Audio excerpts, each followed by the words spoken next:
Hello everyone and welcome. As you can tell, I am currently not home. There are goats behind me. There are chickens in front of me. So what exactly is going on? I thought it was a good opportunity to kind of bring up the idea of, how do you brew coffee when you're away from home? When you're out and about, you're not sure what to bring. You don't know if you have a grinder, if they have a scale, a thermometer for temperature. I mean, those are all things that we take for granted. But when you just want to make a cup of coffee when you're on vacation away from home, what do you bring? In a moment, we'll go back inside, see what we're working with, but actually it has more than I thought, which is nice. But it's always good to be prepared, and I'll show you what I brought and give you kind of a rundown about why I brought it, why I think it's a good setup to have, and let's make a cup of coffee. All right, so we're inside now. It is very chicken themed, of course. She's working over there. We're gonna go make some coffee. Now, I just brought a single bag with me, so let's dive in. So let's unpack this a little bit. I did bring some pre-ground coffee, not really my preference. I don't like to compromise on grinding too much, but I didn't know if they had a grinder, so turns out they did, but totally fine.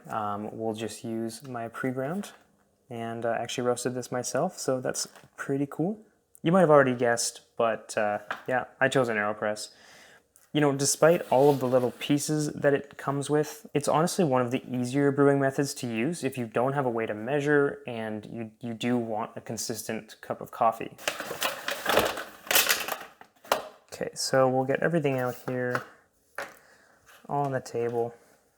The other thing I should mention, I might have mentioned this in another video, I use Sear filters. They're just a thicker paper than the original Aeropress, and they're higher quality of paper, so it's just kind of nice to have consistency and also to filter out just a little bit more. So that's what I brought. Luckily, they do have a kettle for us to use, so we're going to use that.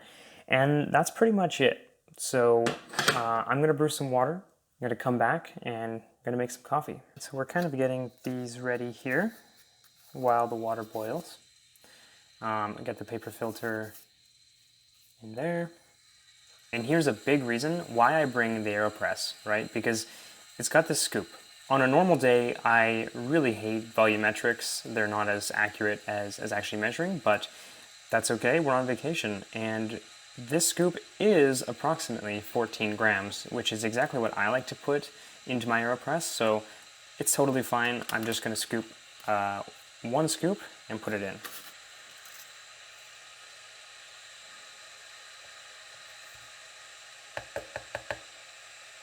All right, so the water's boiled and we're kind of ready to brew here, but I'm going to grab my water and I'm going to make sure I rinse out my paper filter.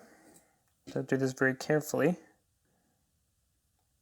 Okay, so the other reason I chose the Aeropress is because I make full cups of coffee, right? So I put the 14 grams in and I fill the Aeropress up completely. And it's about 200 grams when the plunger is just under the 4, right? So the end of the plunger in the inverted method, like this on the table, is at the 4. When you fill up the Aeropress pretty much to the top, it's about 200 grams. And this is the ratio I like. It's a 14 gram scoop to 200 grams of water. And I kind of know that that is the amount. So it's just really helpful. I don't need to worry about adding too much water or too much coffee. Now the water is going to be very hot. So you can let it sit off the boil for a little bit. Typically Aeropress takes a little bit lower temperature than other brewing methods, but it's been sitting for about a minute or two, so I'm going to use it now.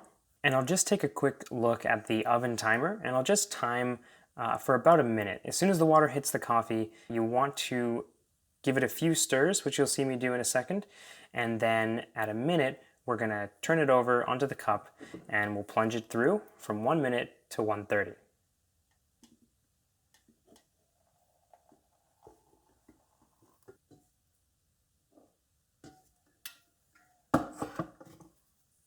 Alright, so I'll give it a few stirs here. I like to give it just 3 stirs is fine.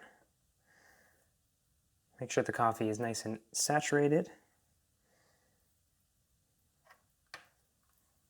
And then while we wait for that minute, ooh, that was close. While we wait for that minute, I'm going to put the cap on. If you want to go a little bit more in depth into my method of making Aeropress, feel free to click the link above, and I've got some videos there.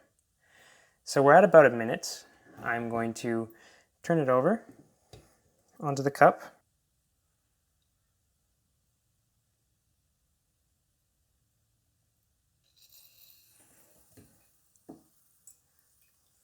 So as soon as we hear the hissing sound, I'm going to stop plunging, going to lift it off, and we've made ourselves a cup of coffee.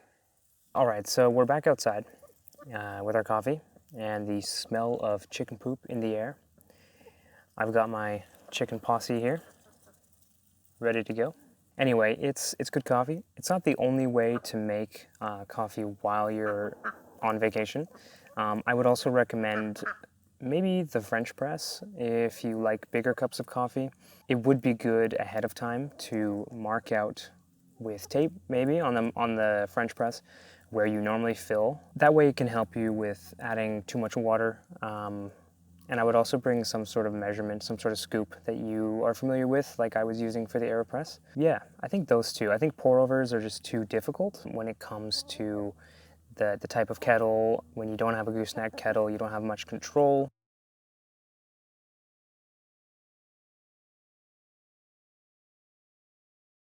So that's about it.